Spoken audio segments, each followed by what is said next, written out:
30 විතර පැන්නට පස්සේ ගොඩක් දෙනෙක්ට එන ප්‍රශ්නයක් තමයි මේක. හැබැයි ගොඩක් දෙනා කරන්නේ කොණ්ඩේ සුදු වෙන්න පටන් ගත්ත ගමන්ම මොකක් හරි ඩාර්ක් කලර් එකක් ගාලා ග්‍රේ හෙයා කවර් කරගන්න එක. එහෙම කරන්න එපා කවදාවත්. ඔයගොල්ලෝ කවදා හරි අනාගතයේදී ඔයගලන්ගේ කොණ්ඩේ ෆැෂන් කලර් එකක් දාන්න බලාපොරොත්තු වෙමින් ඉන්නවා නම් කවදාවත් ග්‍රේ හෙයා ටිකක් ආව පළියට මොකක් හරි ඩාර්ක් කලර් එකක් ගන්න එපා.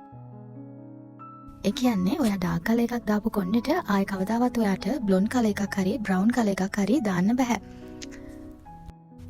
ඔයගලන්ට පේනවා ඇති මේ chart එකේ පල්ලෙහාම තියෙන අංක 1 2 3 කියන අංක ගොඩාක්ම dark colors. මේ අංක තුනෙන් එකක් ඔයගොල්ලෝ grey hair cover කරගෙන දැම්මොත් ඔයාලට ආපහු කවදාවත් ඒ කලර් එකට උඩින් ලස්සන කලර් එකක් දාගන්න බෑ.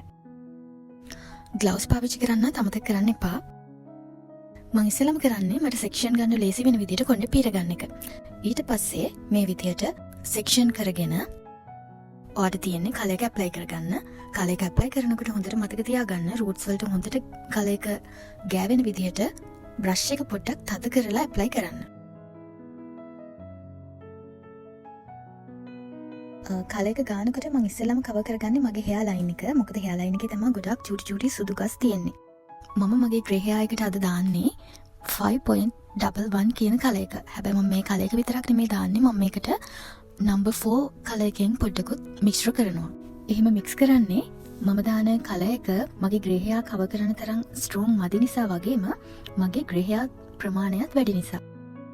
අපි මේ මිශ්‍ර කරන dark color එකේ ප්‍රමාණය තීරණය කරන්නේ අපේ කොණ්ඩේ grey hair තියෙන ප්‍රමාණයත් එක්ක.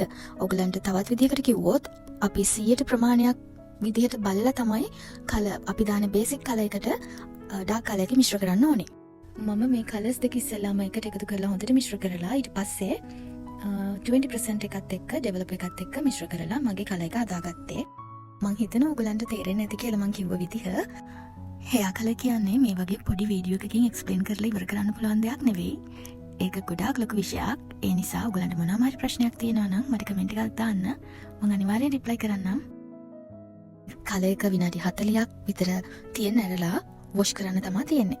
වොෂ් කරනකොටත් මතක තියාගන්න මම කලින් වීඩියෝ එකේ කිව්ව විදිහටම ගොඩක් hot water පාවිච්චි කරන්න එපා.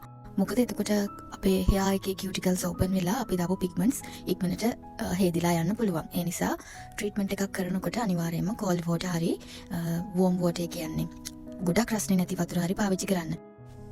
ඔයා දිගටම කොණ්ඩේ කලර් කරන කෙනෙක් නම් එහෙම නැත්නම් grey hair cover කරන කෙනෙක් නම් ඔයා දාන කලර් එක ඔයා මතක තියාගත්තොත් ඔයාට දිගට මේ කලර් එක පාවිච්චි කරලා